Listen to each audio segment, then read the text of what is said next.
Bonjour, c'est Cécile Procope de l'école Sudbury-Lilloise et je voulais faire cette vidéo pour répondre à une question qu'on a eue lors de la dernière réunion d'information et une question que beaucoup de personnes se posent, beaucoup de parents se posent quand on propose un type d'école plus libre et démocratique comme celui qu'on propose, c'est mais comment les enfants vont-ils apprendre la frustration ? Et puis c'est vrai en fait, c'est la réalité, on peut pas faire tout ce qu'on veut dans la vie et on n'a pas envie que nos enfants grandissent sans limites et sans savoir que ils ont des limites qui sont imposées par les autres, par la société, par les règles qu'on a comme toute société humaine. Et voilà, il faut être très clair, nous dans notre école et en général dans les écoles comme les nôtres, on ne va pas rejeter les limites. Il n'y a pas de rejet de limites en général. En fait, on va différencier les limites qui sont posées par la société, qu'on ne va pas utiliser la violence, voilà, tout ce type de limites-là. Et on va différencier les limites posées par la société des limites qu'on impose aux enfants, des choses qu'on oblige les enfants à faire pour leurs apprentissages.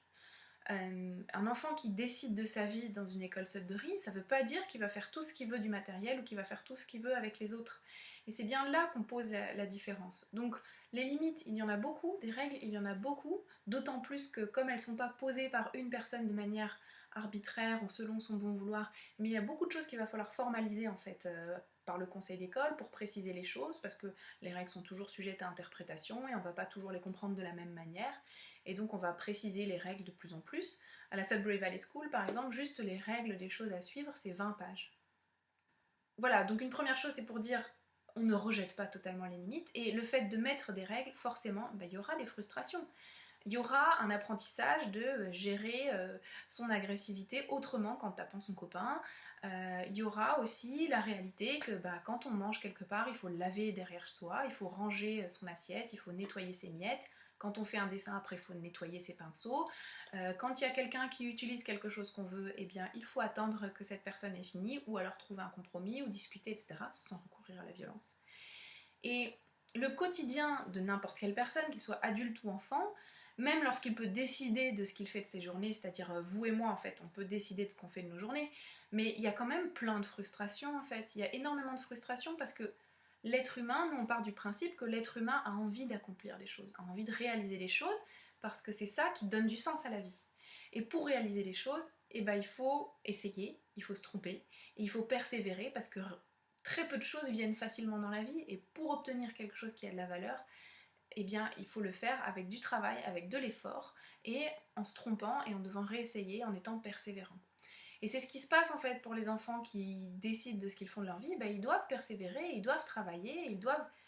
faire des choses, et même si c'est pour quelque chose qui nous semble futile, comme des jeux, comme, je sais pas, construire une tour de Kapla, ça s'apprend et ça demande du temps, des essais, et puis la tour de Kapla elle s'effondre, et puis il faut recommencer, il faut réviser sa stratégie. Ah mais je voulais faire telle et telle construction, mais en fait ça marche pas. Enfin voilà, il y a tous ces processus-là qui sont en fait et qui font partie de la vie, et quelle que soit l'activité choisie, ça va être quelque chose qui peut tout à fait, qui va être à l'origine de frustration. Et concernant la question en fait de comment les enfants vont-ils pouvoir supporter finalement le monde tel qu'il est, c'est-à-dire l'université, les contraintes du travail, etc. Parce que si là ils n'ont pas eu de contraintes sur comment faire ce qu'ils ont à faire, comment est-ce qu'ils vont pouvoir gérer l'université où c'est quand même beaucoup plus cadré. Et dans les faits, les enfants qui sortent de Sudbury Valley peuvent, s'ils le souhaitent, aller à l'université. Et j'avais envie de vous montrer, de vous lire un extrait d'un livre qui s'appelle Libre pour apprendre,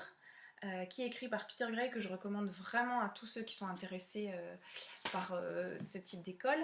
En fait, Peter Gray, il a fait des études où il a été interrogé des anciens élèves de la Sudbury Valley School et il les a questionnés sur leur passage à l'université et comment ils ont vécu ça. Et c'est un petit extrait qui est à la page 136 du livre, où il écrit